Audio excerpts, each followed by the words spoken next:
Welcome to the GameChangher podcast. It is another amazing Wednesday night. Winning Wednesday. And of course, you have myself, Nat, and my beautiful co-host, Nix. Nix in the house. Nix in the house. Oh, no. No. Let me tell you something. Hold on really quick. I have rhythm sitting down. But standing up, it's like my body. You got a little rhythm. You got something. Yeah, when I do like the wobble or line like instructional dancing, I'm great. Right. But like anything else, I'm not. But we have a beautiful guest here in the GameChangher Lounge, Miss Erica Umi. How are you? Good. How are you? I'm good. Yes. Good. So excited to have you here. Yeah, thank you for having me. Yes. We're gonna have a good time, good conversation. Yes. So we have wine, and Miss Erica, what did you say? What did you call this when you? A personality in a cup. Personality in a cup. I love it.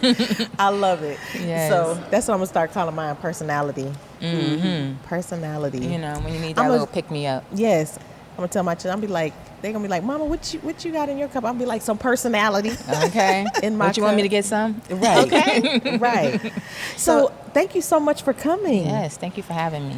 So Erica, you're CEO of Umi Eats or Umi Feeds. Yes. So I like to say that I'm the CFO. Okay. Yes, and the CFO is a new name that I term myself. Okay. It is Community Food Officer. Okay. So I'm a I love community it. food officer. That's what I call myself now. Okay. So tell us a little bit about your organization, what it is that you do, and how you got started in. Okay, so I started in 2015 really. I was volunteering at an event with the city of Atlanta, and they had surplus food. And at the end, we're tossing everything, cleaning it up.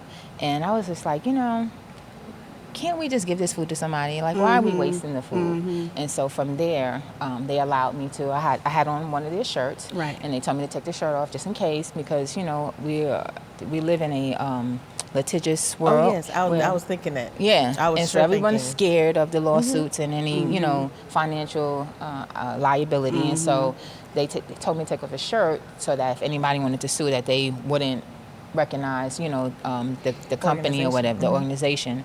And so I did that, and it was like, okay, this is not crazy, but it took them a while because they needed to think about it at first, right? But there's a law passed in 1992 by then President Bill Clinton, and I said George Clinton, Bill. The only Clinton I recognize is George.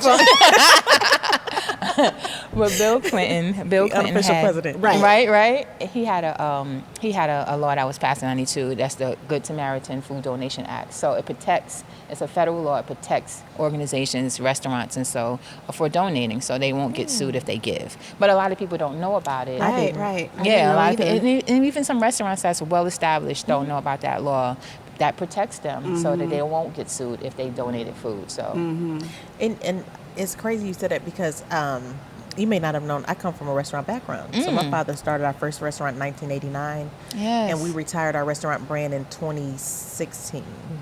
And that was one thing we wanted to do, is at the end of the night, like, we were throwing away food. yes. So we wanted to donate it, but our pause was people. What if somebody sues us? What if if they somebody took sues? ill from the food and Yeah, and then in Stops a lot transport, of- if it changes temperature, because you know what I mean? It's just certain different things that could happen if your food is not up to temperature and you transport it at a certain temperature. All of it, like, Yes. my mind went through all of that. yes, You know what I yes. mean? Like, this meat can't go, and then you don't want to take down meat because you have to chill it down to a certain temperature, and then it was just I Yeah. was It's a lot, like, yeah. dang, yeah, I want to give, but Lord, you know my heart. yeah. It makes Right. it difficult. Yeah. Well, when you live in a society where everybody's looking for opportunity to sue, That's the part.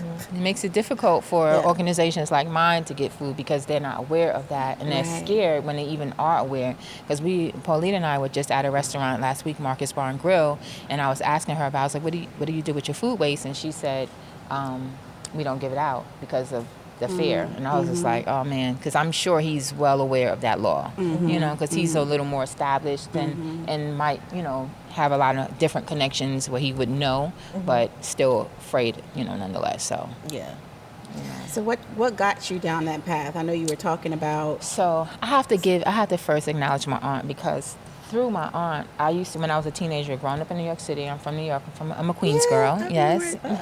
Yes, So when I was younger, I would volunteer with my aunt. We would go to Manhattan and we would feed the homeless there. Okay. Right? And so that's kind of been in my background, something I did around 16, 17 years old. And then here, I come down here and I'm volunteering at a place and they're throwing food away. And I'm just like, it just makes sense. You know what I'm saying? Why are we just wasting the food? You know, anyone can get it. Like, you could take some stuff home, you could take some stuff home. Like, even if it's not given to, you know, someone who's sleeping outside, but just amongst ourselves. And so it was just really in there. I wasn't, I'm a creative person. I'm a photographer also. It wasn't, I have a marketing degree. Like, that's how my brain is wired creatively. That's how my family does all of that stuff. But it was just like, why are we wasting? Let's do something about it, you know? It was a problem, and I felt that was a good way to solve it. And here we are 8 years later. I think that was 2015, 9 years later, but 8 years as a nonprofit. That's awesome. Yeah, so I was doing it for like a year before I was a nonprofit, because people were wanting tax receipts. And so it wasn't even like, even when I got into this business, it was when I got my designation, it wasn't to really, it was just for people to have tax receipts, not for me to, you know, have a business, because you know, I want to pursue my other, you know, marketing pursuits and stuff, where I can be a CMO or something like that, you know, not the CFO, you know, or the CEO. So what was that turning point for you in making that decision that, you know, this really ought to be a business and not? I mean, I think the more I got into it, I mean, I'm doing really what I love. I love people, I love food, so I get to introduce new foods to folks and stuff like that. And I think after a while, it was in that point where I said, you know what, I think I love what I'm doing here, and I want to stay with that, you know. So you do that, you're a photographer, so how do you split your time in between the two? So yeah, it is, I mean, whatever is taking precedence more, so I focus on me fees more, right? But while I'm doing Umi fees, I did do, when we were doing outside mobile outreach, I took my camera out there and I would ask men, because that's primarily who we serve, is black men. And I would say, like, what is something you could tell your younger self? Like, what is something you could tell someone else so that they won't be in this situation? Like, how can we stop this, right? Speak to the younger generation. And so that started Dear Young Black Man, where I was able to bring my camera out and do like interviews with folks, you know, and because people can connect with people for different ways. Like you might speak to me more than you might, you know what I'm saying? So whatever people connect to. So I started that, and I would get different people to leave messages for folks, and so that people can see it and kind of maybe, you know, speak to them and shift up and do some course correcting, and so that you won't be out here, because there's a lot of black men, if you drive through Atlanta, that are experiencing homelessness, mental health issues, all the things. And so I was just, you know, trying to do a piece where people can see someone and connect with them and maybe make a different, you know, make a change. I love that. So within Umi Feeds, and I love that you have the heart for the people. I'm really curious to know, like, as the time when you did go through interviewing and stuff like that, what are some of the things that you did hear them say? Because, you know, when you look at it, you don't grow up and be like, when I get older, right, I want to be homeless. You know what I'm saying? What are some of the things that you would hear them say? Because there's so many of them that are out there that are so educated, so smart. Some that got their smarts not from the university, but from life, from the streets. Listen to your parents. Go to school. You know, do all the things that they didn't do. So listen to your parents, go to school, stay focused. Don't hang around people who are going down the wrong path. Try to help people, but if they keep falling and they keep going, then you might have to leave them there. You know, I'm hearing so many different things from different people, because, you know, like they like to say that advice is autobiographical. So kind of telling what maybe you should have done or whatever. But just, you know, definitely listen to your parents, stay focused, get in some activities, you know, stay busy so you don't have to, you know, be in situations that are not serving you, you know. Yeah. So. And I like to think, too, that I think there's a saying that, you know, a lot of people are like one check away from being homeless. Oh, my God. And sometimes you don't realize how easy it is, like just based on situations coming at you out of your control, losing a job, for example, or maybe losing your family. you know, just being in a situation where 1 week, you know, you're not even thinking about anything except for just living your life. That's and real. then, you know, a week later, you're in a situation where you're being told you're losing your property or you're being kicked out of your apartment or whatever the case may be. And now you're homeless. And Yeah. it happens more often than we realize. It right? really does. It- Especially with like today's time, like, you know, everything is up, rent is up, life is up, groceries are up, you know. Yeah. And so just, I mean, and every day I'm getting a call with someone needs resources, someone needs food to eat, they just moved here, they need a job, they need a car. And so I just spoke to someone today on the way here that's her exact situation. Lost a car, lost her job, lost her place, you know. And I was just telling her, like, be positive. This is not who you are. This is not define you. You're more than this. But I also told her, like, walk, go stretch, move some of that energy around because you know that kind of stress can lead to like disease and illness. And so, but if we focus on like maintaining some type of dignity, happiness, still in spite of all of those things, that it doesn't get further along by now an illness is coming along because of the stress that was brought on from the adversity that one experiences. So it's real. I consider myself a community steward, so my contribution is food. Everybody has something to give. And so I just said, hey, send me your resume. I'll share it with people who may be able to help you. But just at this moment, you got to help yourself also. Yeah, absolutely. Got to do whatever you got to do. This is a point where you're fighting for your life at that point. Yeah. So. And you said your focus is on men, but you're working and also assisting other people in the community. Oh, yeah. So who are those that you target? I target, so my focus is really on people who are having chronic disease, kidney disease, liver disease. Okay. I used to work in a transplant clinic, and that's how I really got started. I was working in a transplant clinic. So many people coming in looking like us, right? Black folks coming in, big, protruding bellies, marks here, diabetes, hypertension, all the things, because we serve kidney. It's just at the transplant clinic where they serve kidney, liver, lung, and heart, and then they were doing hand. And so many, when, for kidney and liver, that's us. We got that locked down. And so we need to make changes. And so that kind of really, I didn't know anything about the transplant world. I never knew anyone that was experiencing kidney disease, kidney failure, or needed a transplant that I thought, then kind of get into the world and you see like, oh, okay, oh, I know you, and then you now, I know you're doing PD, you're doing the dialysis at the house, or you're coming into a place where they're doing dialysis. And so that became the focus, like, okay, folks need access to healthy nutrition. At least that's one of the things, nutrition. As I was coming here, I'm listening to Queen of Forest, Heal Thyself on Audible in my car, just getting that knowledge and nourishment, in the ride. And so people, can make choices that affect their life long term. And so, especially when you're in the downtime, you're not eating healthy foods. Right. One of the places I go to is a recovery center where they pay $10 a night to sleep because they're coming from prison or some type of drug treatment center. So there is where you need access. You're probably not eating healthy food. If you're paying $10 to stay somewhere at night, you're probably not eating healthy. Right. And so, but you need to be eating healthy because if you're going through sobriety, you need healthy food to bring you through sobriety. So, one of the things. So with Umi Feeds, your target, so I want to ask you kind of on a business end too, because I'm more kind of business curious, right? Are you more like donations? Do you kind of like thrive off of donations? Do you thrive off of grants? Like Grants. How do you, grants? Grants, yeah, because the donations is if you come. When I say donations, I'm thinking of like from distributors or different other food banks. Oh, well, yeah. It's a both. Okay, Because okay. as a nonprofit, your donations is the revenue. Whether you're getting the money or you're getting a product, it's still like we consider a food donation as revenue because it has a dollar value. Right. And so that's what they're putting on their books, the dollar value that they gave you, which is why they want the tax receipt. So we thrive on both, I mean, money certainly helps, but food helps too because, I mean, all of the food that we give is food that was donated.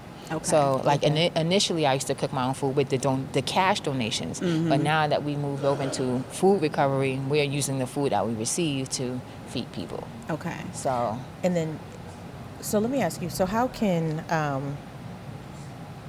like, our children participate in volunteering and different things. Do you accept volunteers to help feed? Yeah, we accept. Because these children need to do. They do. They need to learn community. a sense of Community. Get away from the entitlement that they that part that they feel. Yeah. I mean, because you just don't know. Like, you're thinking life is good until it's not. You know. But yeah, we certainly take volunteers. We had as young as kindergarten, with I think maybe first graders. So Girl Scouts come through. Yeah, we got some high schoolers. Yeah, high schoolers bring all that these need community And their service friends. hours right. to graduate. When and where, right? Yeah, it's just Right. when and We where. pulling I up. mean, yeah. So yeah, I'm like, all these kids staying in my house or something. Yes. Wake up. Yes, and it's fulfilling. They may not want to do it, but once they get into it, it's like, oh, it's not too bad. You know? I feel like, so we did that during the pandemic at one of the local churches here that had the food boxes. Yep, the food we boxes did that too. in the drive. And I'm telling you, they dreaded it, getting up and us Right. having to like haul across the city. But when they got out there, it was like they just went in overdrive. They were like, "Pop your trunk." Right, right. How many boxes? Listen. They were running like looking Rocking at the and windows rolling. like, "How many boxes Yes. does this car? This car gets 2 boxes." Right. Yes. You know what I mean? And Leadership. then I'm looking like, you know, but I do feel like they always need to have that check. Absolutely. Yeah. And like taking it for granted a lot of times. A lot of that, times. You know, money is always there. If they need something, they can ask mom. Mom is or always there. mom Dad is always there. There's always Grandma. food on the table. They never have to worry about where that stuff is They coming DoorDash. from. Yeah. Yeah, right? my son Like, has gotten these into people that. Yeah, like it, you know, and not realizing that there's such a huge amount of people out there that Oh, don't my God. have that are thinking about where their next meal is going to come from. Yes.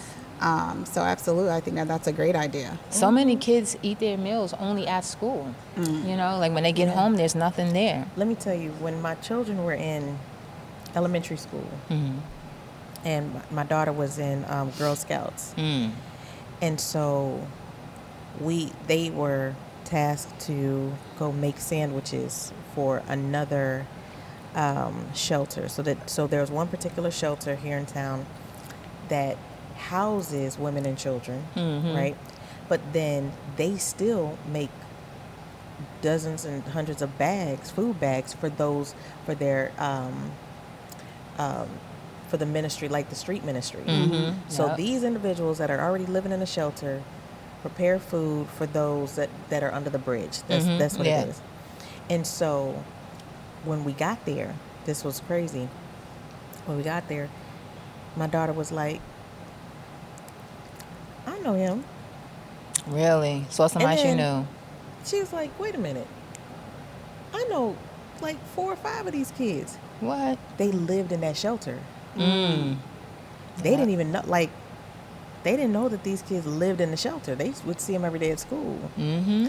But then they asked them, they were like, wait a minute. So they're trying to do the math. They're like, wait, y'all live here? Right. Like, Yeah. like, y'all homeless? I Right, mean, you yeah, know, yeah. to that point. And so when they got and my son was tagging along that particular day, and they were like, "Mommy, thank you." And I said, "Why?" They were like, "We didn't know." Like they rode the same school bus. Those Right. kids did.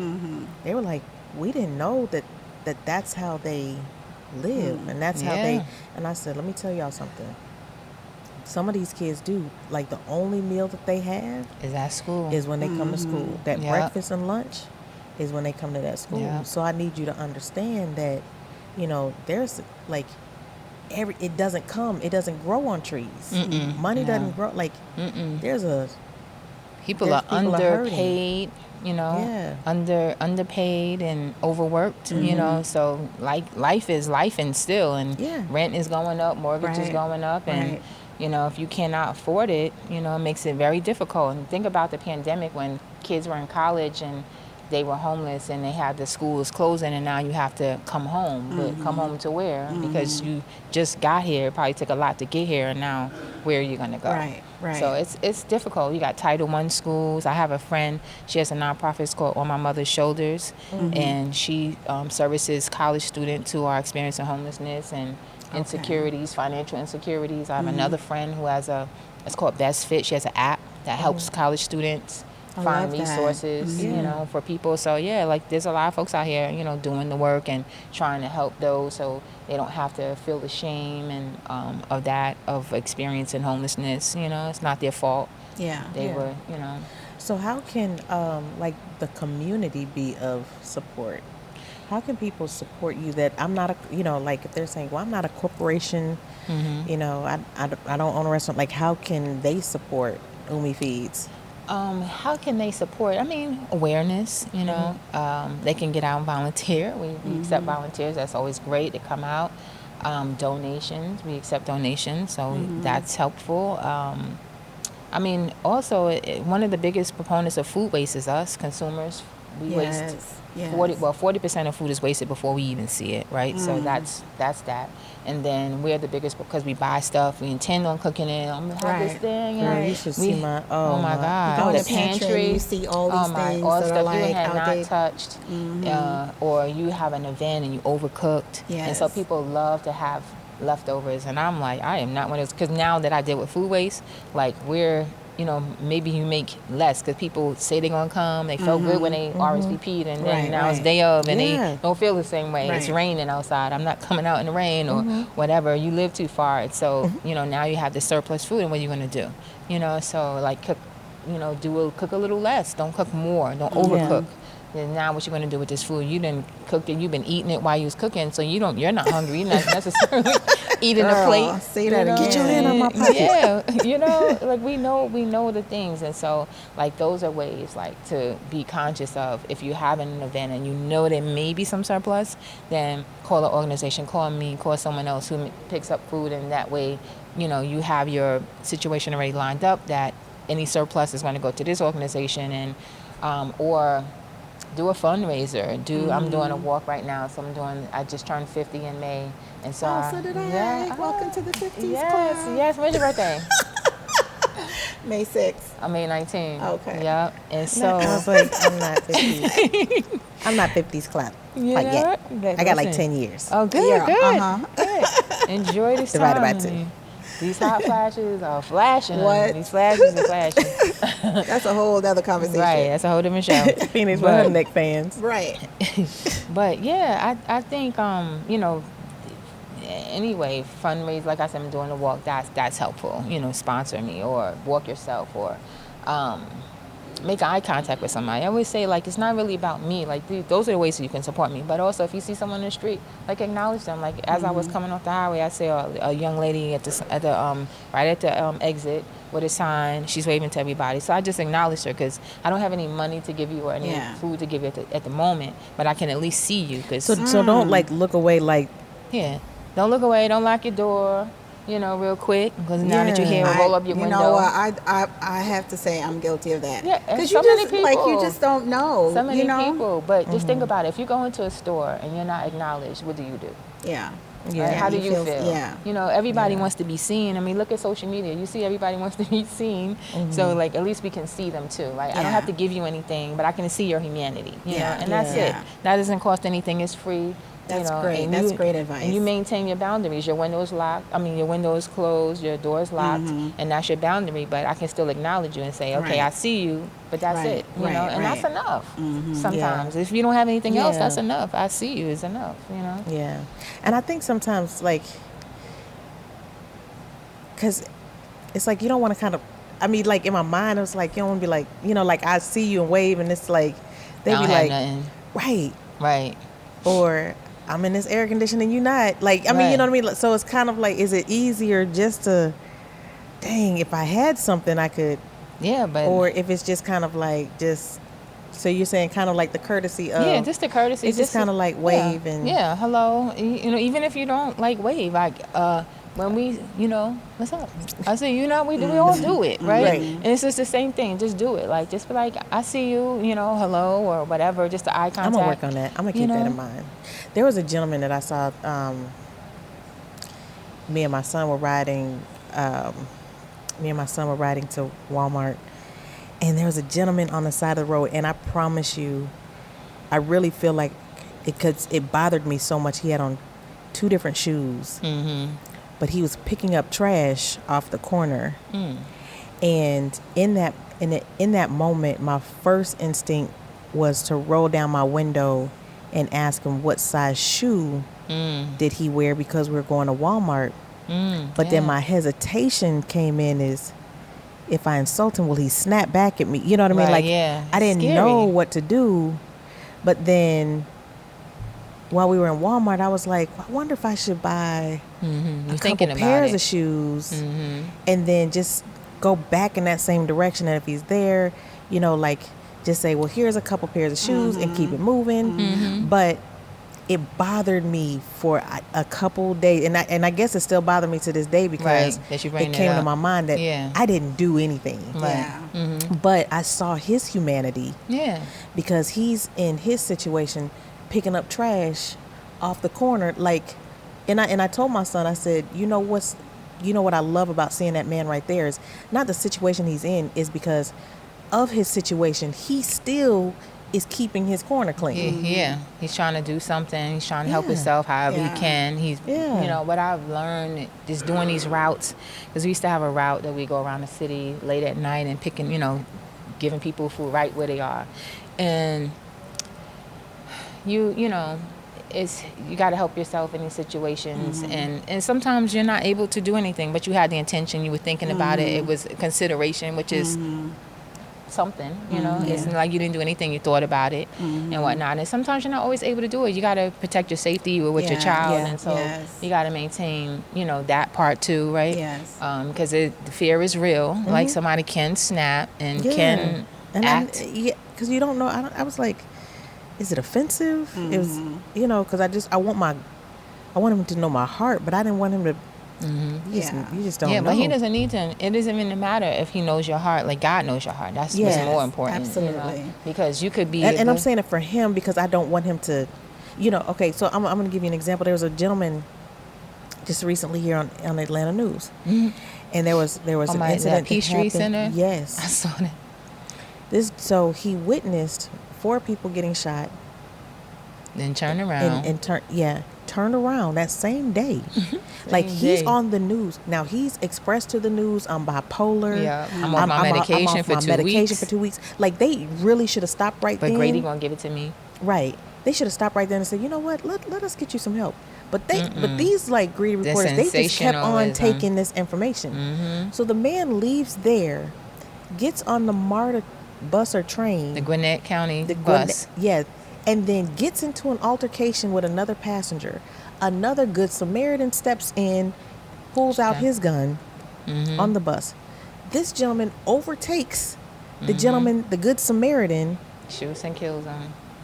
Takes his gun and shoots and kills him. You see what I'm saying? On the bus. Can you imagine the trauma? Who was sitting next to him on the bus that had to see that? Everybody's scared for their life. But he just saw an earlier situation that could have made him snap. You know what I mean? So probably triggered him. Probably triggered him. Right. He had 19 arrests. He's a felon already. Like, this is just a mess waiting to happen. Yeah. And so I'm like, God, dog, do I just focus on where I'm going and not look left and right? But at the same time, I still want to make a difference in somebody's life. But it's what triggers me the most is if I'm driving and I see a mom. Like, I've seen you know, in certain areas, or the mother and the kids, you see the kids out there, and you know, she's got 3 kids and she's got a sign up, and she's like, you know, take no donations, and it's like that just pulls on my heartstrings. I mean, I think that's the intention too. That's what they want you to do. You know, so sometimes it's like it's a struggle, because are you manipulating me?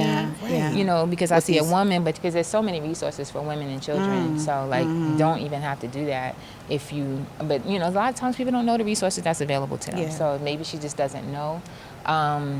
But I don't give out cash. I give out whatever I have available, you know, clothes, food, books, anything like that. Like, I had some oranges, and I was in a car yesterday, and there was a lady. I was coming off of like Moreland or something, and there was a lady at the corner. It was 3 women, and she's like, I just want some food for me and my mother or whatever. All I had was an orange, but that's good enough. You know what I'm saying? Because a lot of times, another thing that I've noticed is, girl, if she would have been like, what I'm supposed to do with that? I'd have been like, you know, give me an orange. Go ahead and get that vitamin C, girl. Get this vitamin C. No, I'm get saying, this juice. Yeah, no, I'm saying you gotta know people's hearts. Yeah, and that's how you know that you really are not in need of what you're saying you need of. I mean, of course they want it. Of course you want they it. want, Don't you? I mean, right. I go to Chipotle yeah. and before I even get down the thing, I'm like, can I get some more of this? You know, don't everybody do it? Can I get some more chicken? Yeah. You know what I'm saying? Can Right, you get right, some more? Can I get some more guac? Right. She said, "Can I get some more? Put some more guac on that real quick." You know what I'm saying? Like, can you load me up? So I understand. We understand it. Like but it's a lot of times too. Like folks don't have teeth too. You know, and they don't have it. If I had apple, you may not be able to do anything with it.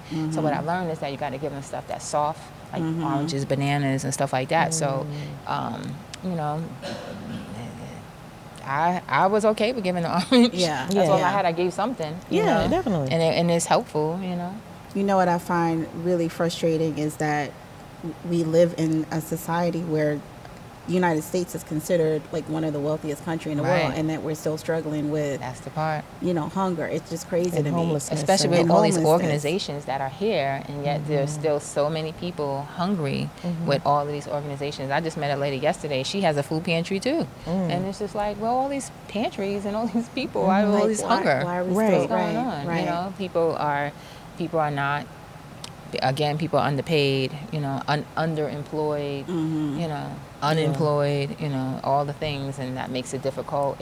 I remember seeing a documentary, Hidden Figures, with Tariq Nasheed, and I think there was Dr. Claude Anderson. I believe it was him that said, "Where you go to high school determines your outcome." So from high school, if you're not in a good school, then Yeah, it's you gonna already know the catapult. path. Right. Yeah. Right. And so when you see the prison, you know, what is it, school to prison pipeline or so, it's coming from your high school, whatever you did. And I remember, like, in the beginning, my daughter went to Montessori school. You had to be involved. There was so many hours that you had to participate in. Yeah. And so when you see a school that doesn't have parental involvement, that's another Red flag. it's a red flag, because if the parents aren't involved, kids do better when the parents are involved. And I wish more parents would be proactive for going to talk to the PTA, you know what I mean, and going to be a part. I'm part of like the booster club for my children's school, so I'm active in that way. But and the school has a PTA, but it's either you don't. I mean, it's you got to have a community that cares about Committed community. Yeah. And that's why, because let's just say in our communities, we are, you know, more known for like lower income communities where you don't even have time. I don't have time to be at your school because I need to be working to pay this rent. That's the reality that a lot of parents like struggle through. It's like, I want to be there. I want to have the time.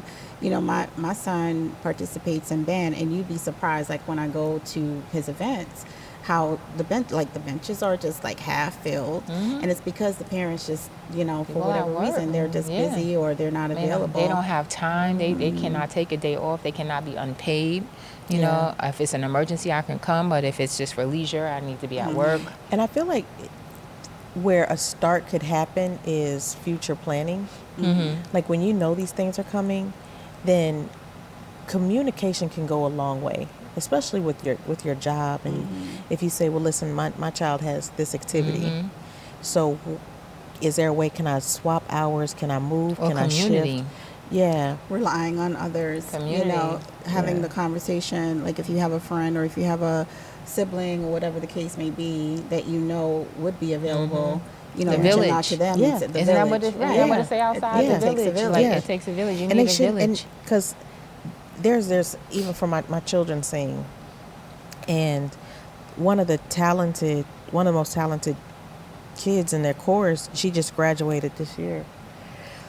But I would look around in the audience, and after every concert, Right. I see her walk out by herself, Right. and I'm like, they were like, oh no, her parents don't ever come. Right.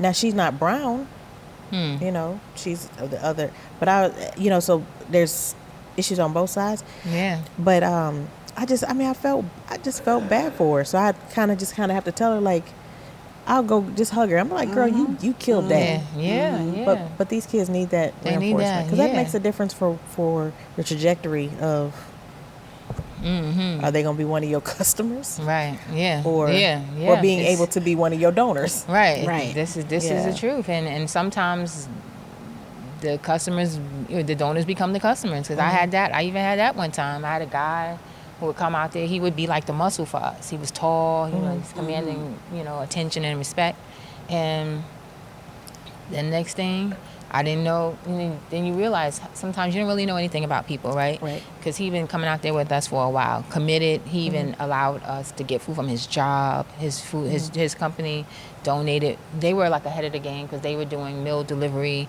meal prep before like a lot of other organizations or restaurants or were doing it.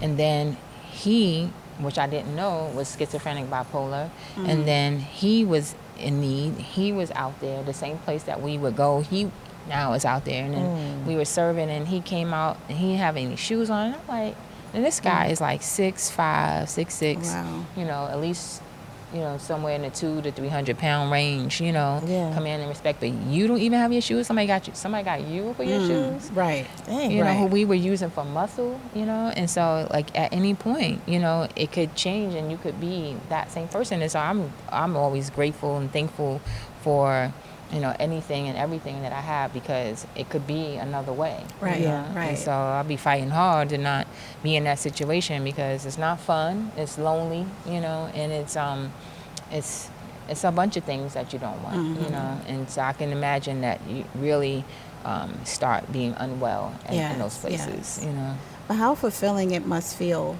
to be in a position where you're making an impact within your community. And following your heart, right? Yeah. Because it all started with just that one situation where you question, why are we in this situation where food is just being discarded, to now you owning a business, a nonprofit, and saying, okay, I'm going to address what clearly is a gap and do my part to help.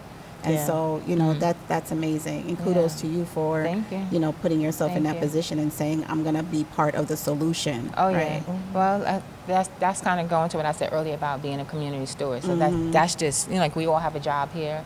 And so that's just my job. But everybody has a, responsibility and a role to play. Like everybody can do something. Maybe I'm doing food. Maybe you can do something else. Maybe you could, be with the students or something like that. If we band together and be community in every sense of the word, then we really can do without. Like maybe I don't have money to give you, but I can give you a resource. I can tell somebody about you.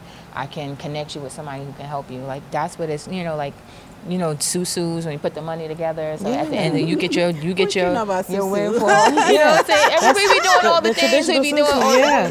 But it's like it doesn't have to be a financial susu. Like it could be a resource susu. Like if you have a business, like let's rain on you. Like I'm gonna tell somebody about your business so that somebody can come and support you. Somebody can come to your restaurant and somebody can get a job, get employment or whatever. It's all the ways that we can think of supporting each other. Well, we're definitely going to figure out what we can do to partner with you going forward. I know one thing, our children will be out there volunteering, and then we're going to graduate from there and see what we can do to bring some more resources. And then because call out those resources you mentioned earlier, the app. Best Fit. That is, what's her name?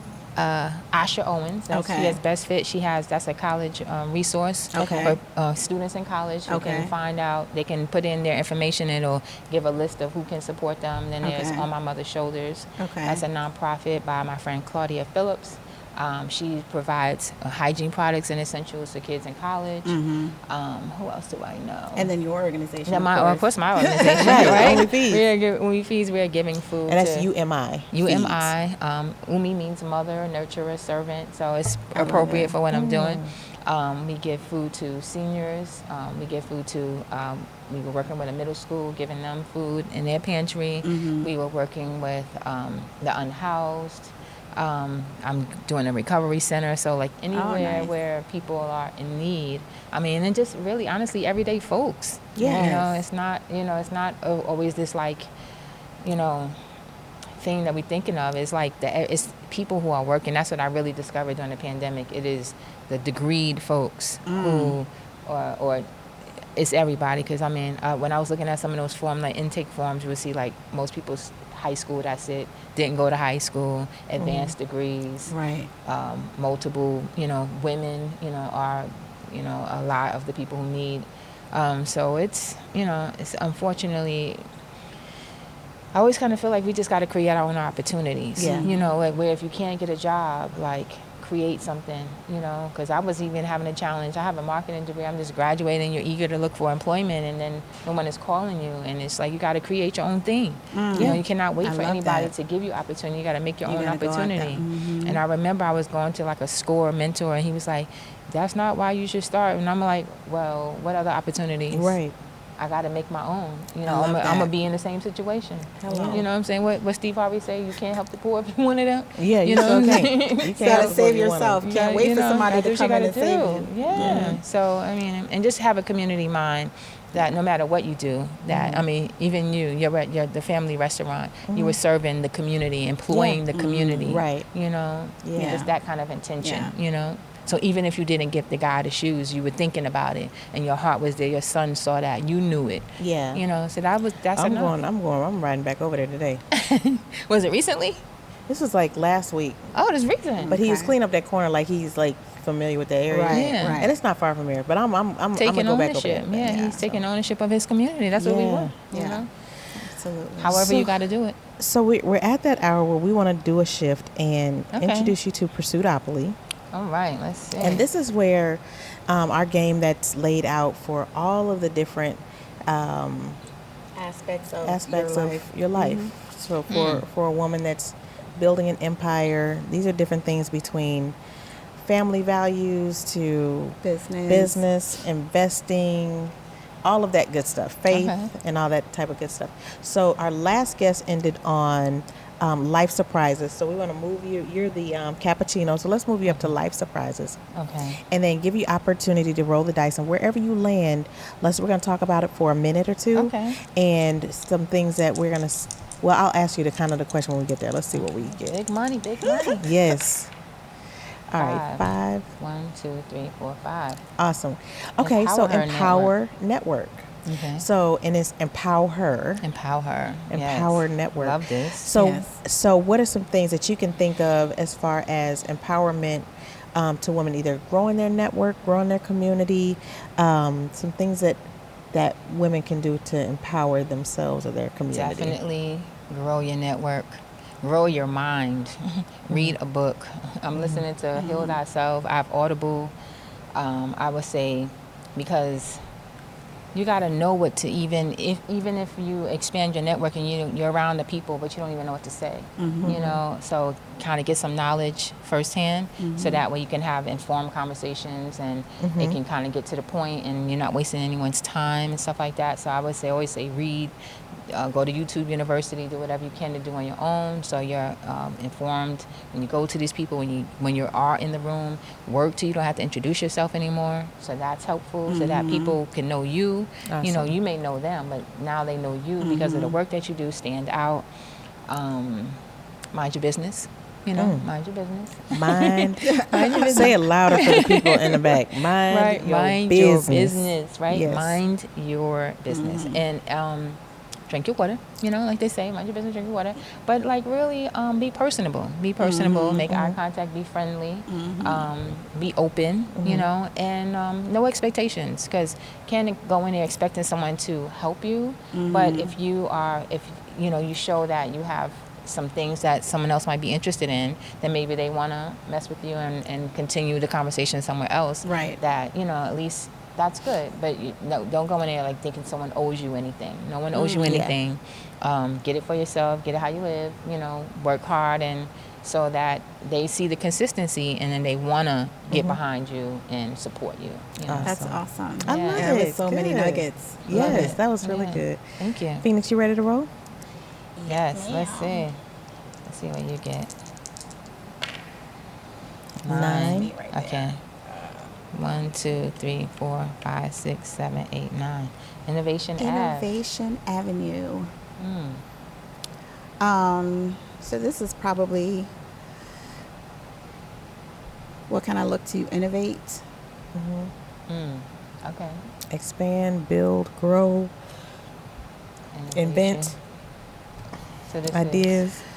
Yeah, so I think this probably falls more in line with a new business that I just started online. Oh, okay. And probably tied to what you studied, marketing, right? So a lot of people have businesses that they start, but it may fail because they don't know how to market. They don't know how to basically set up their brand or grow their brand. They don't know how to get to their perfect customer. Right. And so if you've got a really good product, but you don't know how to get it out there to the right people, you could just like kind of get into a situation where you're at a standstill. Yeah. And so I think one of the things that really drew me to wanting to get involved in that particular business is, you know, getting that gap filled for myself. Because regardless of whatever you decide to do, I have a passion for helping to educate kids on financial literacy. I think that there's such a huge gap in our households and in our educational system, and looking to see how I can basically get the word out there and find ways in which I can, you know, fill some of that gap, right? And this particular online business is giving me insight on how I can make sure that I have a forum in order to get that education out there to parents and to kids. And so I'm learning to kind of look at this as an opportunity to leverage and get me in position to be able to grow that other passion that I have using this new online business that I just started. So I'm looking forward to, you know, just continuing to learn, but everything that you do, I think, is interconnected. You don't even realize it half the time. And just putting yourself in a position where you're able to learn, right? And for me, that's what when I think about innovation, is continuing to learn and grow and stretch, putting myself in positions where I, you know, get outside of my comfort zone. This is an area that this is like completely new for me, but I know that if I get to a point where I become proficient with it and understand the nuances of it, that I can use it in other areas in my life. Yeah, and excel. That's and good. Teach people. Look at you. Yes. Nix. Innovation Ave. That's a good one. Alrighty. So thank you. Yes. My last one was Harmony Home Waste. So let's see where I go now. Hopefully to the spa. Right. Right here. I'm willing. God dog it. 8. 1, 2, 3, 4, 5, 6, 7, 8. Okay, I like leadership loop. Okay. So leadership loop for me is it's just in different ways. It's working to, like, my children look at me every day. You know, my mother looks at me every day. So, and then my business partners look at me every day. My employees look at me, looks at me every day. Who else? How are you holding up? Right. So it's just remembering to lead with excellence, lead by example.